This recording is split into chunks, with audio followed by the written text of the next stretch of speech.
Conmigo se inició el diaconado un hermano que posteriormente llegó a ser obispo, y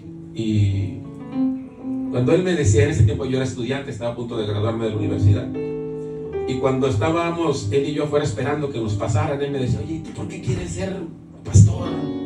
Si tú tienes tu carrera. Yo estaba a punto de graduarme de la Facultad de Derecho como abogado, y yo le contesté a él y le dije: quiero que lo que Dios me dé, ponerlo a sus pies. Quiero rendirlo a Él. Y cuando la comisión me llamó, me hicieron las mismas preguntas y les di las mismas respuestas. Lo que Dios me dé, con eso quiero servir a Dios. Alguien lo recibirá, alguien no, pero al final del día no tiene otro propósito y otra intención. Después de eso, Dios me ha permitido seguirme preparando, pero si tengo que decirlo. Y puedo decirle: su servidor es licenciado en Derecho, licenciado en Teología, tiene una maestría en Administración y Alta Dirección por la Facultad del Estado, tengo una maestría en Ciencias de la Psicología Educativa, tengo un doctorado en Teología y tengo un doctorado en Administración Estratégica. ¿Sirve eso? Cuando quieres servir a Dios, entiéndeme, lo que Dios te da, para algo te lo da, para sus propósitos. Y eso es lo importante y tienes que entenderlo. Y para alguien sonará arrogante que lo diga. Pueden tomarlo como gusten. O sea, siempre he dicho, me interesa muy poco lo que piensa en ese sentido la gente. Pero lo que soy, lo soy gracias a Dios. Y lo he recibido para Él. Para Él. No tengo otro propósito. Yo no me he visto en otro lugar que no sea predicando en la iglesia. Y he dicho toda mi vida, casi me identificaba con cuando decía uno de los hermanos que participaba, del hermano aquel que viejito decía: quiero que de aquí del altar, aquí quiero acabar, háganle un púlpito en su casa que se vaya a morir allá. Yo soy de esa idea. Yo les he dicho a los hermanos: aquí me quiero morir, aquí predicando. No me veo de otra manera. No hay cosa más importante que esa. Honren al Señor con todo lo que tienes. ¿No dice eso la Biblia? Honrad al Señor. Y nosotros entendemos por bienes, ¿qué, hermanos? Nada más dinero y carro. No, señores. Honra al Señor ¿con qué? Con todos tus bienes. Todos. Toma de mi hermano, por favor. Acompáñenme si pueden. En 2 tiempos. Lo divino en lo humano cobró vida, y el reino de los cielos se acercó. El misterio de los siglos revelado, el Mesías prometido se encarnó. Al que debo de que vino a servir, aleluya, al que debo de buscar, me buscó a mí. Al que debo yo de amar, me amó primero. Por mis culpas, por entero se entregó. Dígalo, mi hermano. Su martirio principió en el pesebre, donde el mundo egoísta le mandó, pues no hubo un lugar de tal no pudiera su cabeza recostar. Al que debo de servir, vino a servirme. Al que debo yo buscar, me busco a mí. Al que debo yo de amar, me amó primero. Por mis culpas, por entero se entregó. Aleluya. El que lo crea, diga amén. Es para mí esto. Dice la palabra de Dios así, escúchame. Pues Él dice: en el tiempo propicio te escuché, y en el día de salvación te socorrí. He aquí ahora el tiempo propicio. He aquí ahora es el día de salvación. Den gloria a Cristo y siéntese, por favor. Cuando hablamos nosotros de este texto que se repite en este caso, según a los Corintios capítulo 6 versículo 2, de pronto nos hace recordar lo que regularmente hacemos todos los predicadores, en la mayor parte de los casos, los pastores, las actividades en las que enfocamos este tipo de expresiones bíblicas. Y somos muy dados a pensar, bueno, pues que este es un pasaje apropiado para predicar en un momento evangelístico. Y de pronto pareciera ser que estoy en una campaña evangelística, ¿no? Y alguien dirá, pero hermanos, y todos los que estamos aquí somos pastores y somos hermanos, ya somos convertidos. Y es cierto, tal vez sí es cierto eso. Sin embargo, tenemos que recordar que nosotros estamos expuestos a muchas cosas, y es de lo que vamos a hablar un poco. Cuando pensamos nosotros en términos de salvación, probablemente el error que nosotros cometemos es delimitar la salvación, conceptualizarla de una manera equivocada, de una manera muy limitada, que no nos permite a nosotros alcanzar a ver realmente hasta dónde puede tocar el poder que esto implica. Y pareciera que es entonces solo para la gente que está afuera, que no conoce a Jesús, que no ha oído hablar de Él, que no ha recibido a Cristo, que vive en pecado. Escuchen esto, que vive en pecado, que hace pecado, y tenemos que entenderlo como si nosotros ya no lo cometiéramos. Y nosotros somos hombres y mujeres que seguimos fallando delante de Dios. Sí. Decía el hermano, y ese ahorita ya fuimos bautizados y no es un permiso para pecar. ¿Verdad que no necesitamos permiso para pecar?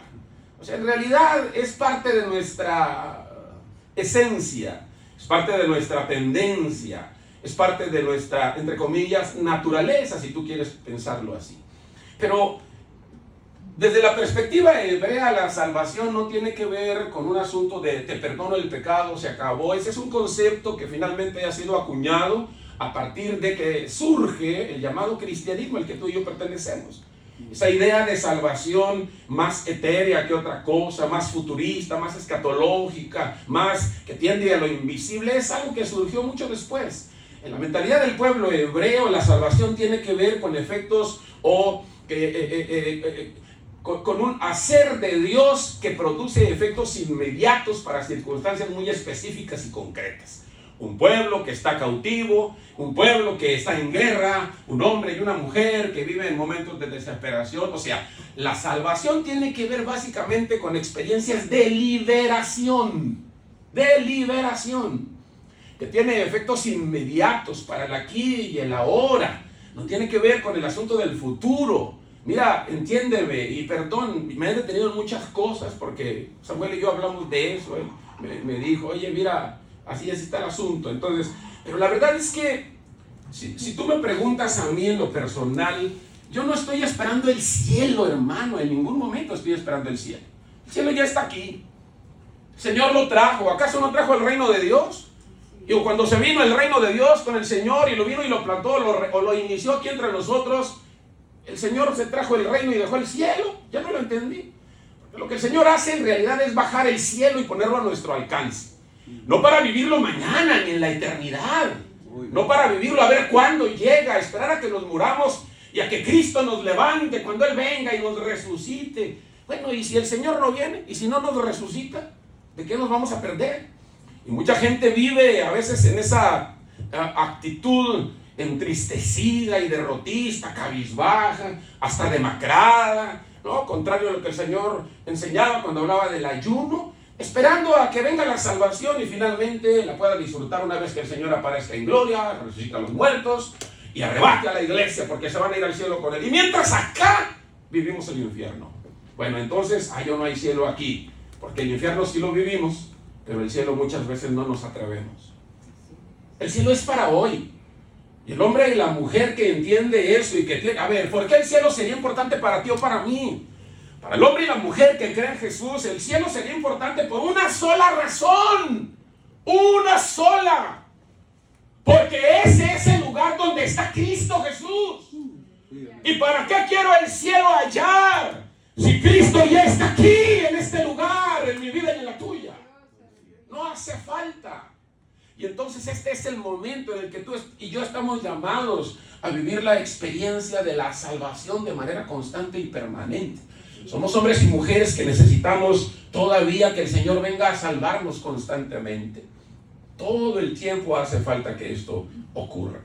Cuando tú y yo pensamos en términos de la salvación, pues, y hablo de la salvación porque el tema que a mí me dijeron que compartiera, que originalmente pensé que era una plenaria, y luego después, veo que se requiere que se convierta en una especie de predicación, pues le llamaban, el tema que me pusieron ayer era las buenas noticias del reino, las buenas nuevas del reino.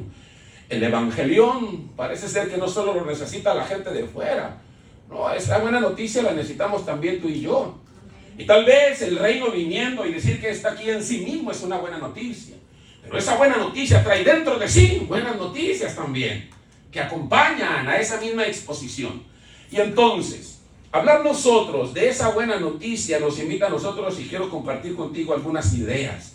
Y me recuerda a mí ver o poder ver en este caso a un Jesús muy, muy cariñoso, pero también muy, muy revolucionario, que trasciende por mucho las expectativas incluso de la gente de su tiempo. El pueblo de Israel, y nos decía el día de ayer, esperaba un político, esperaba...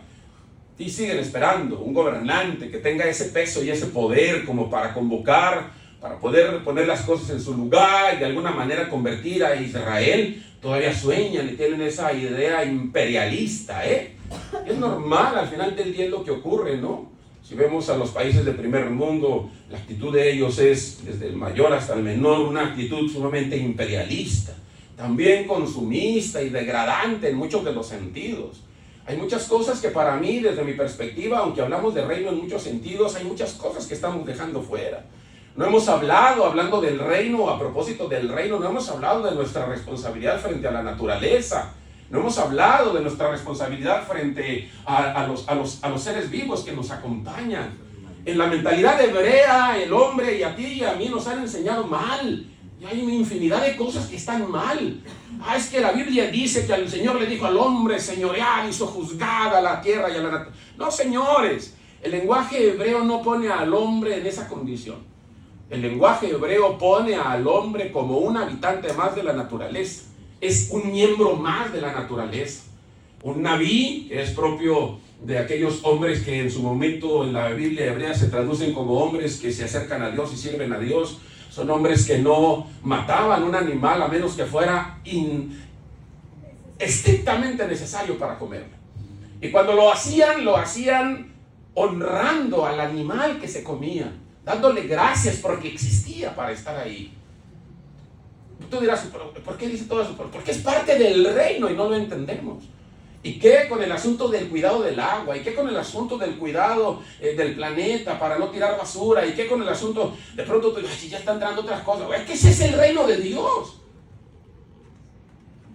Y de eso no hemos hablado.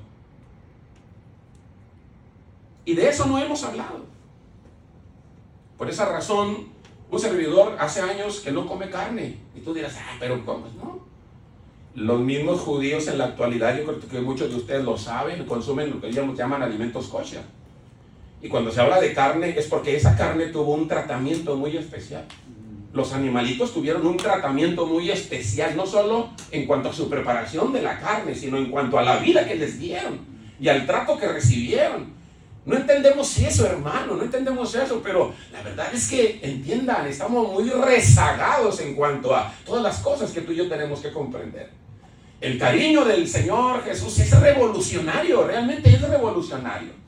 Y cuando tú vas a la Biblia, tú te vas a dar cuenta de lo que el Señor realmente hace, no solamente ya en este caso con respecto a lo que pasa con los hombres de manera inmediata. Y ese cariño del Señor en la manifestación de ese reino que Él trae consigo. Genera efectos inmediatos. Y aquí voy a tocar y voy a tratar de acotar un poquito la idea de ese evangelio social del que se ha estado hablando constantemente, ¿no? Donde se trata y se manejan los asuntos que tienen que ver con las necesidades que hay en nuestro entorno y en nuestro alrededor. Yo no digo que esté incorrecto, estoy diciendo que está bien, solo quiero acotar un poco. ¿Y a qué me refiero? Es cierto que, por ejemplo, al que tiene hambre hay que darle de comer. Es cierto. Es cierto que al que tiene problemas de drogadicción hay que ayudarle con el asunto de la drogadicción. Es cierto. Todo eso es verdad. Estoy completamente de acuerdo. Pero cuando tú vas a la Biblia, tú te vas a encontrar con que Jesucristo hacía mucho más que eso. Así es, aleluya. Hacía mucho más que eso. Alguna vez seguro has predicado de un Bartimeo que va sin rumbo en algún momento, que cuando escucha hablar de Jesús y pregunta ¿quién es ese que se oye? Es Jesús de Nazaret que viene. Y se pone de pie aquel hombre, ¿no? Tú seguro has predicado de esto. Y la palabra enseña que de pronto Bartimeo, cuando sabe que es Jesús, empieza a clamar. Empieza a clamar, realmente a clamar. La realidad en la que él se encontraba no le permitía negar esa realidad. Para él, va a parecer un sarcasmo, pero es la verdad. A él le estaba imposible, le estaba prohibido, le era imposible cerrar los ojos a una realidad que vivía. Estaba ciego. El problema no es que fuera ciego. El problema es que estar ciego lo convertía en un mendigo. Y le hacía depender de la caridad de los demás. Algunos comentaristas dicen que definitivamente Bartimeo dependía del tercer concepto de diezmo que en su momento practicaban los religiosos. Se dice que en ese tiempo los religiosos practicaban 3 clases de diezmo: el económico, el financiero, que implicaba llevar una cantidad del templo; en especies, que implicaba separar una cantidad de especies para repartir o entregar; y separaban un tercer tipo de diezmo que utilizaban para dar a los pobres, a los mendigos. Por eso aquel hombre, cuando salen Pedro y Juan del templo, levanta las manos y esperaba recibir de ellos algo, porque estos hombres vienen de orar, no es posible que no traigan dinero. Era la idea de él. Sabía que algo le iban a dar porque venían de orar, eran hombres religiosos. Seguro que en la bolsa llevaban dinero del tercer concepto del diezmo que tenían para repartir. Estaba segurito. Por eso Pedro tiene que contestar. ¿Ahora entiendes por qué contesta eso? Por eso Pedro tiene que contestar y decirle: no tengo plata ni oro, pero lo que tengo te doy. En el nombre de Jesucristo, levántate y anda. Y dice la Biblia que aquel hombre se levantó. Y es importante, a veces luego nosotros lo vemos nada más como una expresión que la Biblia, nos gozamos. Dice la palabra de Dios que aquel hombre entró al templo y ¿qué hizo, hermanos? Brincaba, danzaba. Pero lo importante, lo mismo pasa con Bartimeo. Imagínate a Bartimeo: Jesús, hijo de David, ten misericordia de mí. Oye, nada más oía el alboroto. Él gana en un sentido, pero nada más era el oído. ¿Para dónde va Jesús? Jesús iba por allá. Y él gritaba a Jesús, hasta que alguien lo agarró de la mano y le dijo: es que no es por acá, mira, es por este lado. Y ahí va: Jesús, hijo de David. Qué maravilla, en medio del barullo, de la multitud, de la gente, de todos los que estaban rodeando a Jesús, de todo la condescendencia, de todo lo que hacía la gente para acercarse. En medio de todo ello, Jesús tuvo oído para escuchar a Bartimeo. Dice la palabra de Dios que cuando le manda a llamar, aventó la capa. Todo lo que tenía, su capa, lo que le servía para protegerse del sol en el día, lo que le servía para cobijarse del frío en la noche, no tenía más. Pero había escuchado el llamado de alguien que lo llenaba todo en la vida de él en ese momento. Y lo mandó llamar y aventó la capa. Y todavía hubo estorbos ahí de gente que le habla y le dice cosas, pero él va y se acerca. Y cuando el Señor lo tiene delante, le hace la pregunta que parece innecesaria, obvia: ¿qué quieres que te haga? Él no pidió dinero. Que vea, Señor. Que vea. Y dice la palabra de Dios que el Señor le regresó la vista. Pon atención a esto, porque es la parte que me importa. Esos son los efectos inmediatos. A veces nosotros nos gozamos con eso, hermano, porque son efectos espectaculares. Lo que luego de pronto a veces nosotros cuando nos gozamos en ello es porque en realidad en el fondo de nuestro corazón es lo que quisiéramos que Dios hiciera a través de nosotros con los demás. Todos estamos soñando con un ministerio poderoso, con un ministerio donde Dios haga grandes cosas, todo lo queremos. Y déjame decirte que no es ilegítimo, está bien. Aquí secundo la idea de Iván. Aquí lo importante es que tú entiendas que si no llegas, no tienes por qué cortarte las venas por eso. O sea, si te hablara de lo que he vivido y hemos hecho nosotros en nuestro afán yo creo que es la experiencia de uno, dos o tres, sino que todos varios los que estamos aquí. Pero vamos, el punto aquí es que esto es maravilloso, gloria a Dios lo que el Señor hace. Es sorprendente. Yo he sido siempre de la idea de que estas cosas deben de pasar entre nosotros con naturalidad. Y que no debiéramos de sorprendernos. ¿Por qué nos sorprendemos? ¿Qué no esperamos que Dios haga un milagro? Y cuando lo hace, velamos los ojos como si no lo esperáramos. Cuando debiera de ser natural que pasara, porque es lo que estamos buscando. Pero esto es maravilloso, pero eso no es lo más importante. Lo más importante es el efecto secundario, que es lo que quiero mencionar enseguida. A veces no entendemos nosotros lo que Dios realmente quiere hacer con la gente. El Señor no quiere sanar a la gente. El Señor no quiere hacer caminar a la gente. Ahí está el hombre tirado en la alberca, ¿verdad? En el estanque. Y quiere ser sano, es que no tengo quien me meta. No te pregunté eso. ¿Quieres ser sano? Es que antes de que yo llegue, ¿quieres ser sano o no? Fíjate bien, qué bueno que respondes. Fíjate bien, hermano, en todos los casos el Señor hace la obra. Ahora, debo de decir también que el Señor no sanó a todos los enfermos. En algunos lugares, no porque faltara fe, simplemente la Biblia nos dice, ¿a poco era el único paralítico que estaba en el estanque? No, pero nada más a él lo sanó. Todos los demás se quedaron. A veces nos frustramos, ¿no? Porque, es que el Señor, y nos deshacemos, y no sanó, no hizo el milagro. Ok, habrá ocasiones en las que ocurren, habrá ocasiones en las que no. Ya dije que esa es una limitante dentro del reino de Dios. Cuando se conceptualiza el reino de Dios, presentando eso como evidencias, cuando ya se nos dijo en un momento que no tiene nada que ver, es otra cosa. Pero el Señor nos sana a todos. Lo interesante de esto, ¿sabes qué es? Que el Señor no quiere sanar al paralítico. Eso fue lo que hizo. Es lo evidente y lo visible. No quiere darle la vista al ciego. Eso fue lo que se ve. El que sana en Pedro y Juan es lo mismo. Aquí lo importante es entender. Yo no me imagino, ni la Biblia lo narra, ni puedo ver, escúchame, yo no puedo ver a un paralítico que sanaron Pedro y Juan después de ir a brincar, a danzar en el templo. Miren, ya sané. Y luego ir a regresar otra vez y ponerse en el lugar donde pedía la limosna. Ya sano. No, señores. Ni tampoco veo a un paralítico del estanque después de que está sano. No. Regresando a su lugar. Al contrario, carga su cama y va caminando y luego lo cuestionan.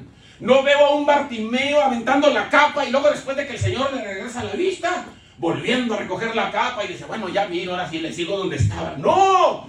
Porque lo que el Señor quiere hacer es venir a regresarle a la gente la dignidad que necesita.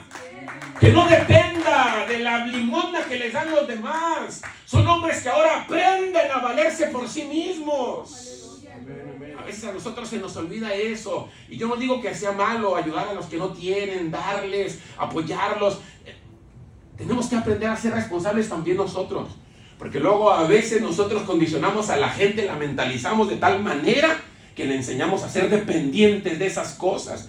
¿Y qué tal si mejor les enseñamos a valerse por sí mismos, hermanos? ¿Y qué tal si nos ponemos de acuerdo y mejor pensamos en ver de qué manera creamos fuentes de empleo para que esa gente se ponga a trabajar y se convierta en gente productiva? Amén, así es, aleluya. Eso. Porque eso es el reino de Dios. Jesús no hizo otra cosa. Esos hombres que estaban ahí necesitaban dignidad y es lo que el Señor les regresa. Eran los señalados, eran los olvidados, eran los ignorantes, eran los pecadores. La evidencia era su ceguera y su parálisis. Y viene el Señor y dice, no es así. Y les regresa la dignidad. Ellos no le iban a abandonar después de todo lo que habían sufrido por ello. ¿Siguen aquí, hermanos? Ahora, seamos honestos. Por favor, es un problema cultural. Y perdónenme si de pronto raspo algún mueble o ofendo a alguien con esto.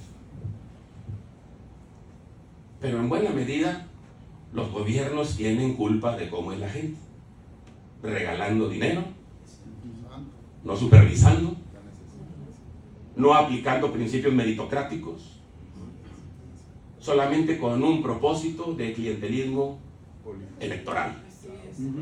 Y luego nosotros les abonamos a eso. Entonces no vamos así realizando, como les decía ayer y se ha mencionado de diferentes formas, no vamos manejando ustedes y yo una contracultura. Vamos fortaleciendo la cultura que ya está establecida. Eso no cambia las cosas y eso no viene y termina de instaurar el reino de Dios en la tierra. Abona para que eso no pase. Y todo eso implica parte de la responsabilidad que tenemos que aprender a asumir nosotros aquí. Entender que es parte de nuestra responsabilidad como hijos de Dios, como hombres y mujeres de Dios. Si alguien está de acuerdo, diga amén. Amén, amén. Y el que no, diga gloria a Dios.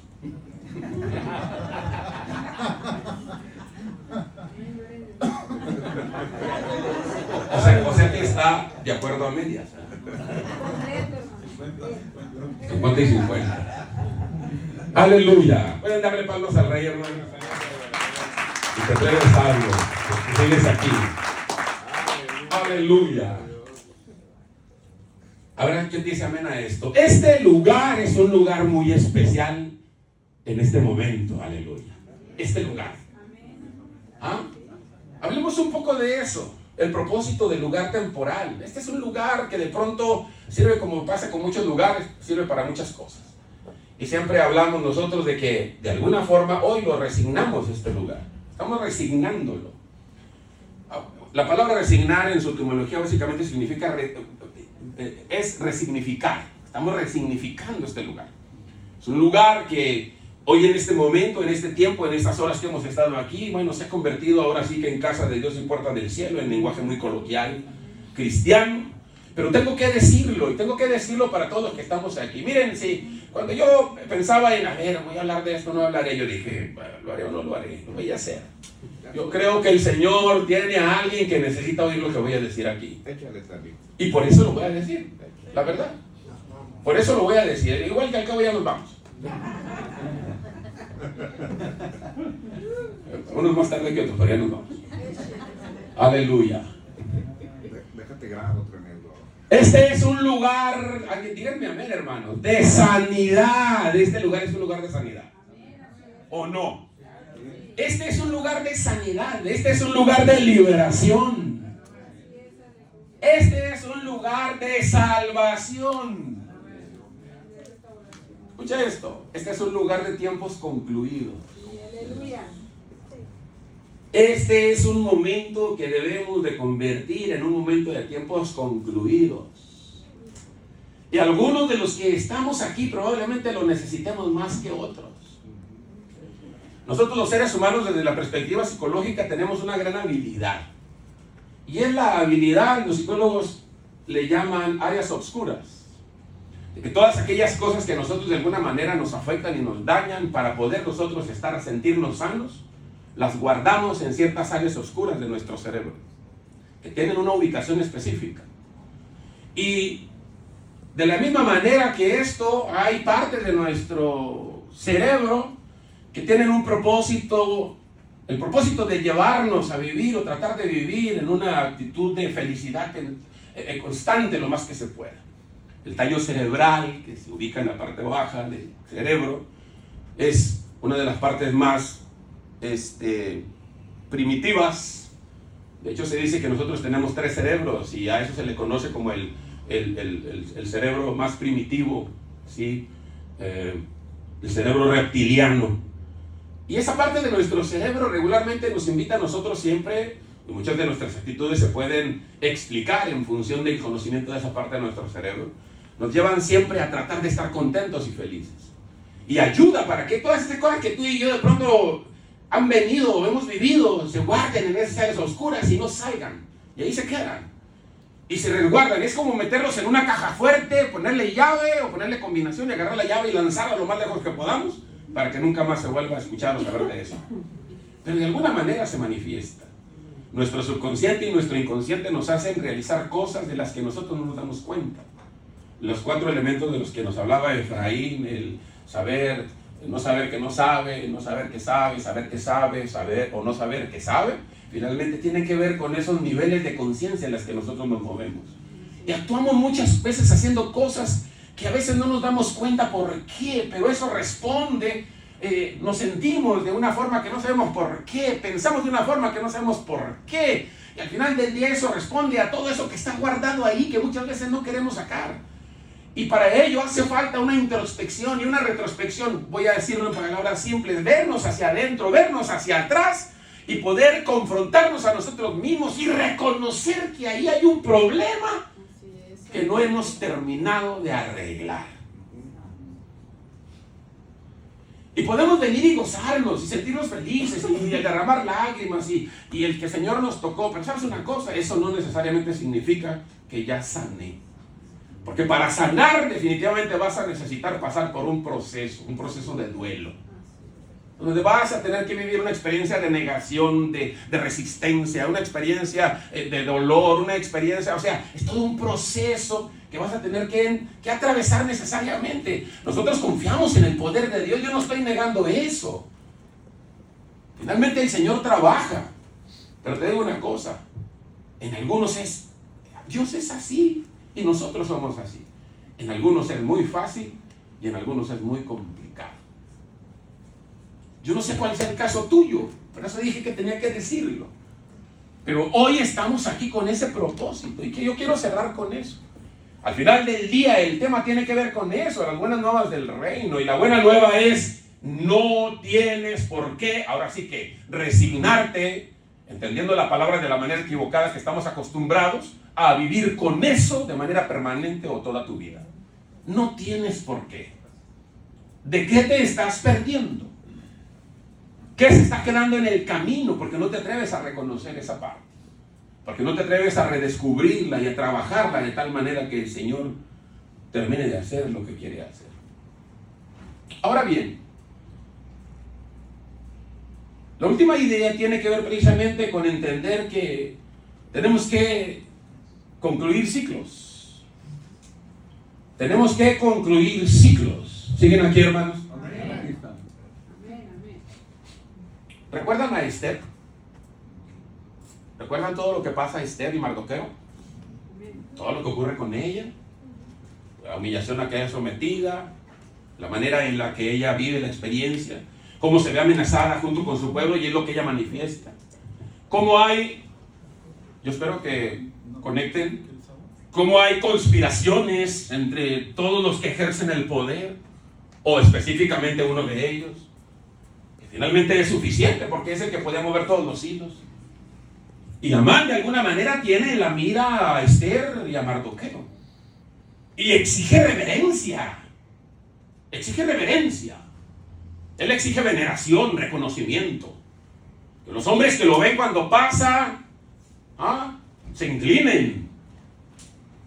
Y la historia bíblica enseña que cuando este hombre se pasea, un hombre llamado Mardoqueo, que también de quien esperaba y en especial seguramente observaba con mayor atención, porque era el que se había ganado la atención, esperaba que se inclinara y le reconociera como él esperaba, y era cosa que no pasaba. Todo eso le fue ganando a Mardoqueo y a Esther vez tras vez el ánimo y el deseo de acabar con ellos. Todos ustedes conocen la historia. Aquel hombre pasaba montado a caballo mientras la gente lo miraba y Mardoqueo no se humillaba. El símbolo del poder, el símbolo de la agresión, el símbolo de la guerra presente en el animal que este hombre montaba, el símbolo de la autoridad o autoritarismo, dependiendo de en qué momento hablemos de esto, está manifestado ahí. Y finalmente la historia concluye poniendo todo en su lugar, poniendo a Esther donde corresponde, Mardoqueo donde corresponde, Amán donde corresponde, colgado de la pared, colgado de una cuerda junto con toda su familia, y el rey haciéndole fama de alguna manera a eso. Así concluye, así termina la historia. Pero este hombre y esta mujer, según la narrativa de Esther, no solo de ella, sino de todo su pueblo, tenían que experimentar persecución. Ser observados, ver qué hacían, qué no hacían, con quién se juntaban, dónde estaban, de qué hablaban, qué comían, de quiénes se acompañaban. Era una persecución constante. Era lo que estaban sometidos. Y tuvieron que enfrentarlo. Tuvieron que enfrentarlo. Llegado el momento, esta gente tuvo que, y hablo de Amán y su gente, tuvieron que ser sometidos a juicio. Seguimos creyendo, independientemente de cómo se vea, que hay un Dios que lo gobierna todo, que tiene el control de todas las cosas. La evidencia de que eso es verdad es que estamos aquí, en este lugar. Todavía estás aquí, en este lugar. No has concluido, no has muerto, no te has acabado. Aleluya. Seguramente tú eres ese hombre al que alguna vez persiguieron.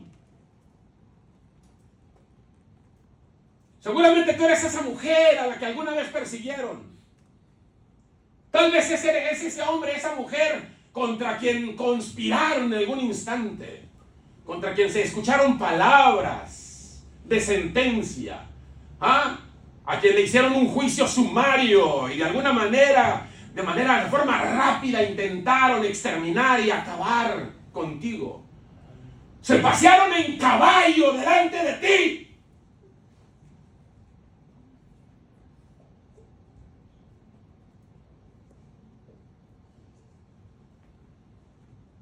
Y esperaban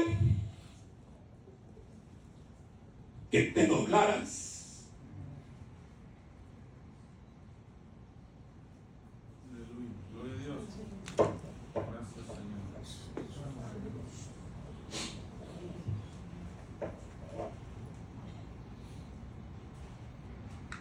Esperaban que vendieras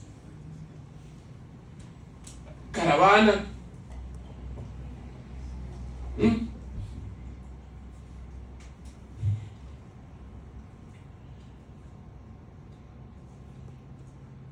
Te quisieron ningunear.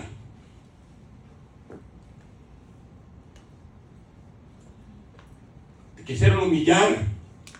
Te quisieron minimizar.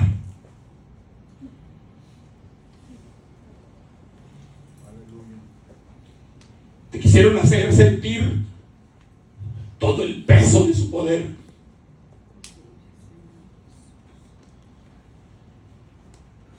Y estoy seguro que más de una vez sentiste que las piernas te fallaron.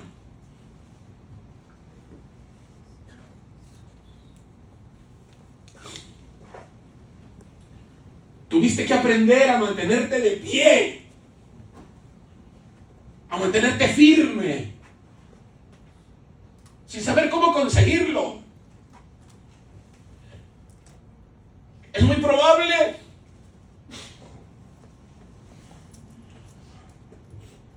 tienes que reconocerlo. Es muy probable que alguien de ustedes, a raíz de eso, enfermó de su cuerpo. Así es.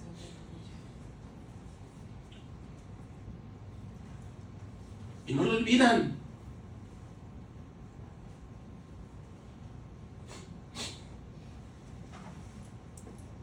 Una madre tenía un hijo que se portaba muy mal con ella.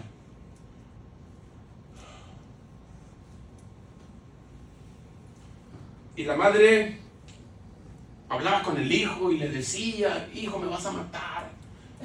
Pórtate bien, me haces daño. El hijo no entendía. Y cada vez se portaba peor. Un día aquella madre desesperada de pronto concibió una idea y dijo: voy a hacer esto, a ver si mi hijo reacciona con ello. Y un día que llegó el hijo, encontró a la madre con un pedazo de madera, con unos clavos en la mano y un martillo, y empezó a clavar. Y estaba clavando los clavos, y clavaba los clavos, y clavaba los clavos. Y cuando el muchacho llega, le pregunta sorprendido y le dice: madre, ¿qué estás haciendo? ¿Por qué estás clavando esos clavos en esa madera? Y la madre le contesta y le dice: cada clavo que tú ves aquí clavado es una herida que tú me causas con cada comportamiento inadecuado que tienes. Y mirando gráficamente lo que estaba pasando ahí, el muchacho entendió. Y preguntó y dijo: ok, ahora dime, madre, ¿cómo le puedo hacer para que esos clavos sean quitados de ahí? Y la madre le contestó y le dijo: con cada buena acción que realices, voy a ir quitando un clavo de los que están en la madera. ¿De verdad eso? ¿Así lo vas? Sí, así lo voy a hacer. Y el muchacho, a partir de ahí, cambió de actitud. Se portaba bien y la madre arrancaba un clavo de la madera. Y se portaba bien y arrancaba otro clavo. Ya cuando iba quedando sin clavos la madera, el muchacho muy contento se acerca con la mamá y le dice: mamá, si te fijas que ya la madera está quedándose sin clavos, ya las cosas están volviendo a la normalidad, todo está volviendo a estar bien. Y la madre tuvo que contestarle y decirle: no. ¿Pero por qué no, madre? Si ya no hay clavos en la madera, ¿por qué no? Porque si tú te fijas, es cierto que estoy quitando los clavos, pero la madera sigue teniendo las marcas.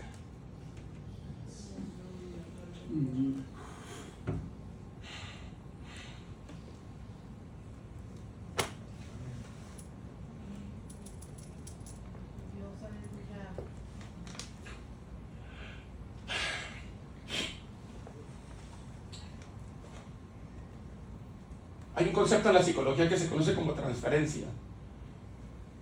¿Cómo?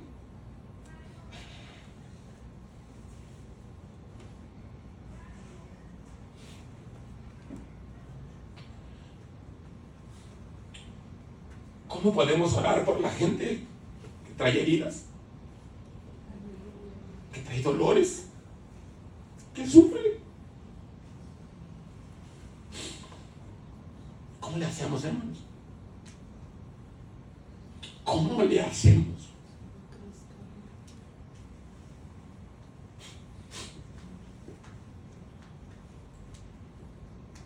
Porque cuando yo tengo que orar por alguien, impongo mis manos, todo lo que carga mi corazón y mi espíritu, mi alma, mis recuerdos, ¿cómo sanan ese dolor? Si es muy probable que a lo mejor lo único que van a hacer es venir a reforzarlos. Porque yo necesito estar sanado. Necesito estar sanado. Es cierto que tal vez a raíz de las experiencias vividas, hemos venido delante de Dios y de alguna manera sentimos que las heridas han sido sanadas. Pero probablemente las cicatrices sigan ahí. Hace falta que el Señor haga un trabajo mucho más profundo todavía. Y aquí sí vale la pena creer que lo que para el hombre es imposible, para Dios es posible.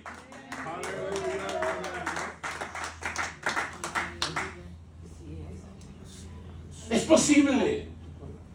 Tienes que quitarte el estigma de encima. Tienes que quitarte la marca de encima. Recuerda que el Señor ya cargó con eso. Te dije que era una buena nueva para evangelizar. Cicatriz ya no Él ya cargó con eso. Ya cargó con eso. No hace falta que lo lleves tú otra vez.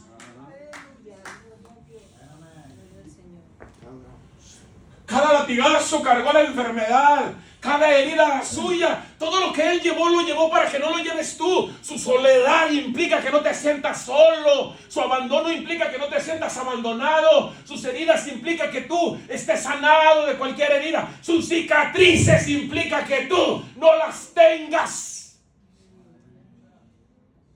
Ya no. Ya no.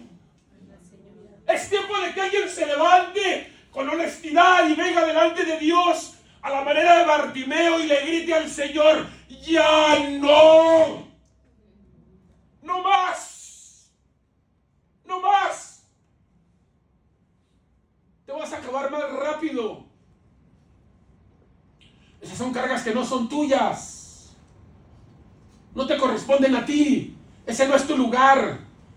No estás siendo llamado a eso. Ese no es tu papel. El papel ese es del Señor. Ya lo hizo. No es para ti. Es para Él. Aleluya.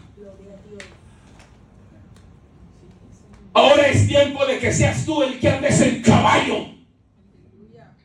Que te montes en caballo. Que camines con firmeza.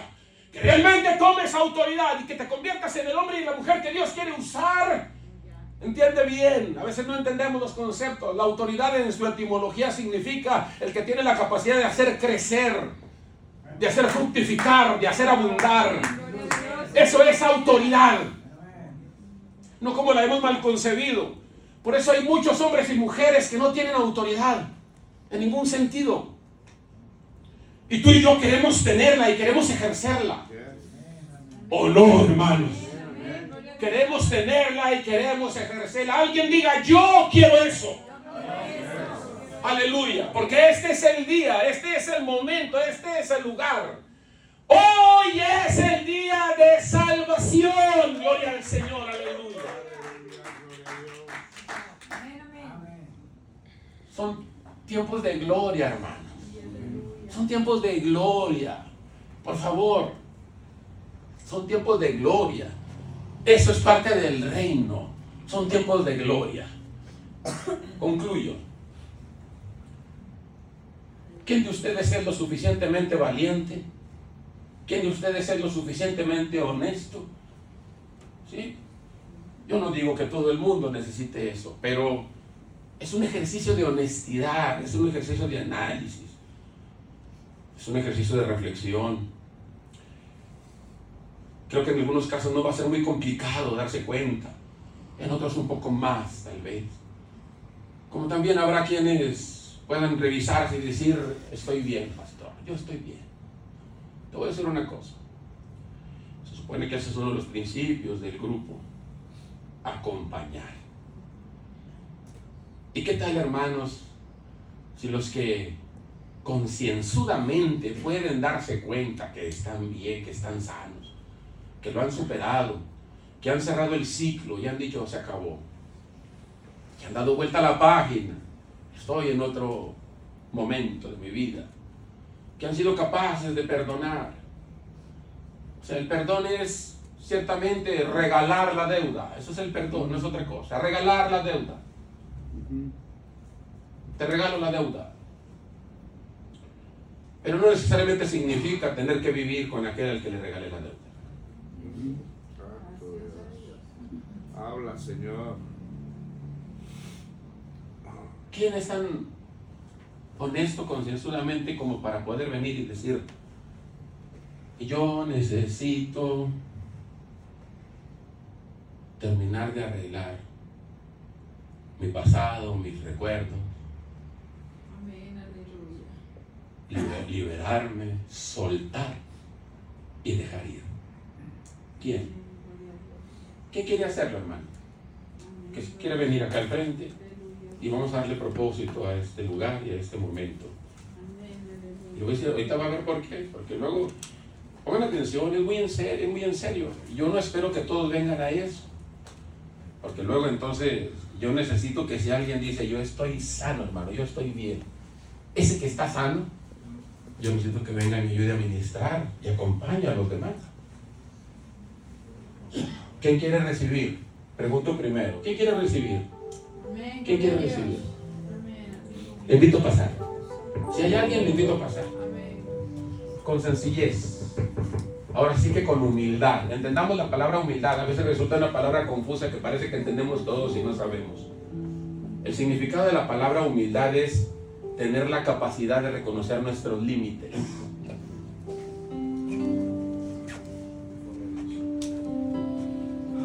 Acérquense los que quieran recibir. Quiero invitarles, acérquense lo más que puedan para que dejen espacio atrás.